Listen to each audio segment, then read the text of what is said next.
This news update is brought to you by... This is how we roll. Oh, the offers are quite exciting, and the prices will leave you smiling.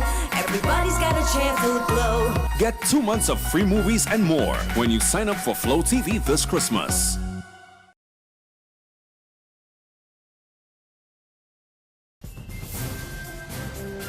This is the Barbados Today evening update for Thursday, December 3rd. Thanks for joining us. I'm Fernella Wedderburn.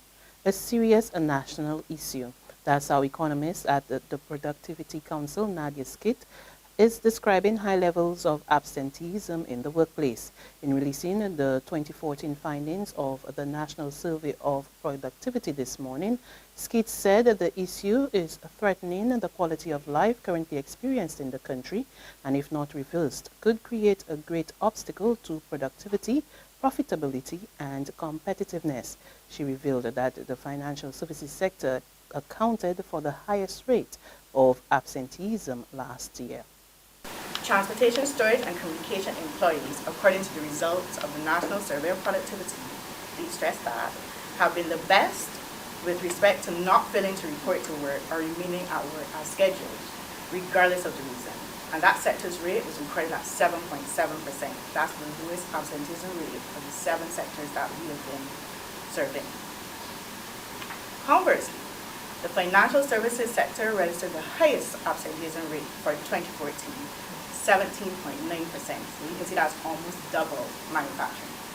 To round out the sectors reviewed, agriculture was 8.2%, wholesale and retail was 9.5%, manufacturing was 9.6%. But double-digit absenteeism rates were calculated for construction and accommodation, 10.2% and 14.8% respectively.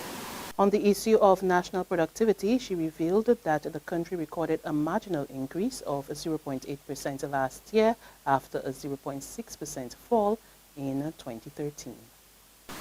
That slight increase, though, was generally as a result of a very small rise in GDP, but that was coupled with a fall off in the total number of hours worked. So that's what would have caused a very small rise in national productivity. But looking across the 15 years, you can see that there was an all-time low for the period under review in 2000, which was the lowest that we were for the period, 4.1%. Then another significant contraction in 2009 of 3.5% after 7 years of uneven growth. However, there still seems to be some rebounding despite a decrease of 0.6% in 2003. So there's still little hope. Unfortunately, though, because this curve is relatively flat, we, as the chairman said, as a nation need to take productivity to the next level. We need to focus on driving economic development and growth to the improvement of productivity as a whole. Meantime, Chairman of the Productivity Council, Akintola Cobbin, is convinced that the social partnership is the best model to take the country forward and help the private and public sector address the issue impacting productivity. The council, the board and staff and management, we strongly believe, and based on research, we know that the social partnership as developed in Barbados in response to economic challenges in the past, it works significantly, and we are still convinced, as I said, we are basically a microcosm of the social partnership. We are of the view that the social partnership is still the best model to take Barbados forward, even in these challenging economic times that we are experiencing. And we at the council are very, very much committed to that concept of social partnership. Chief Executive Officer of the Barbados Agricultural Society, James Paul, says he is hoping that service providers will be able to keep up with the increased poultry production this year. Paul told reporters at a recent biosecurity workshop for poultry farmers that the BAS is anticipating production to exceed 10 million birds by the end of this year, a record for the industry. He says while the increased production brings benefits, there are also challenges for the service providers. It is also putting pressure on our service providers because, what it means is that the feed mill has to step up to the plate in terms of ensuring and guaranteeing supplies of feed when it is ready, when we need it.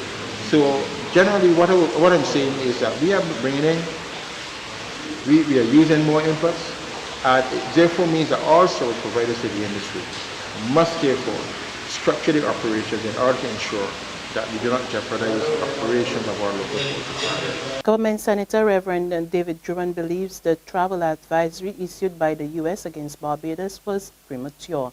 Last month, the U.S. warned their citizens traveling to the country amid the concerns of a number of criminal activities. But Senator Durant last night told a panel discussion at Restoration Ministries that the advisory was hasty because crime on the island had dipped. He, however, urged Barbadians to continue striving to make the island a safe place for themselves and visitors. Given the fact that the USA is a major player in our tourist industry, we cannot sit idly by and allow crime to destroy our main source of foreign exchange. I believe the U.S.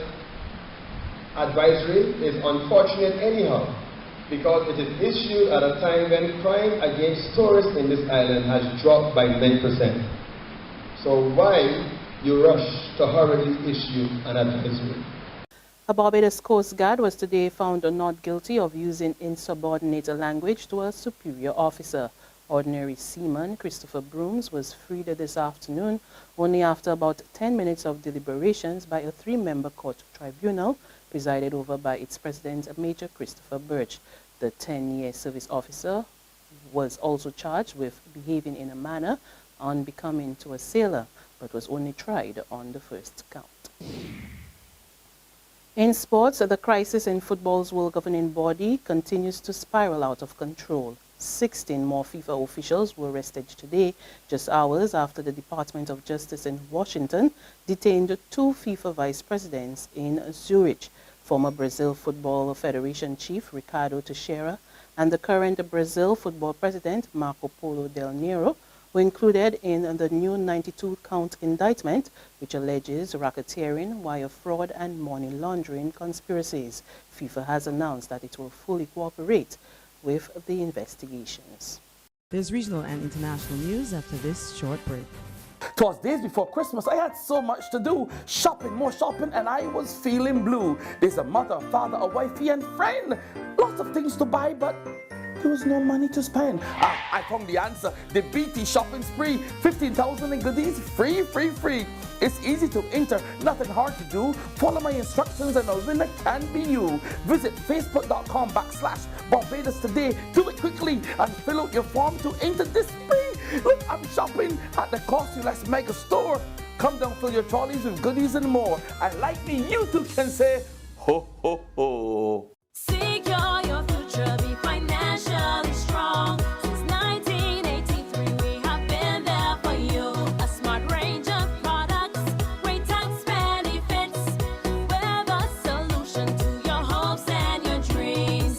The Barbados Workers Union Cooperative Credit Union. The Barbados Workers Union Cooperative Credit Union. Humble beginnings to smart loans, smart savings. Save smart and borrow smarter. That's the move for me. Stability, prosperity. We're the solution to your hopes and your dreams. The Barbados Workers Union Cooperative Credit Union. The Barbados Workers Union Cooperative Credit Union. To our regional neighbors, Trinidad and Tobago's planning minister defends plans by her government to raise the country's borrowing limit. She says mismanagement by the previous government has left the Keith Rowley administration with no choice but to go this route. More in this TV6 News report. We have reached the last ceiling that was established when the last government moved the borrowing ceiling. They expended the money to an extent where we have almost reached the limit. You see, what happens if you do not extend that limit, then you cannot borrow, not on the local market or on the international market. Mrs. Robinson-Ricci says some of the monies will be used to pay contractors owed by the previous government. We have a situation in the Ministry of Housing where at the last count, over $400 million is owed to contractors. In the Ministry of Agriculture, there's money owed to contractors. In the Ministry of Works and Transport, there is money in the hundreds of millions. And finally, 14 people are dead and another 21 were wounded after a husband and wife opened fire at a social services center in San Bernardino. U.S. police say bomb equipment, weapons, and thousands of rounds of ammunition were found at the home of the shooters. Authorities still have not found a motive for the couple's attack. And that's our evening update, but there's more on our website at www.barbadostoday.bb. You can also subscribe to our e-paper, our email updates, and of course, like us on Facebook. We're also on Izumi Media in bus terminals or screenplay at supermarkets and gas stations near you, as well as Channel 101 on Flow TV and Mix 96.9 FM, where you can get all the latest news and sports. I'm Fernella Wedderburn. To have a wonderful evening.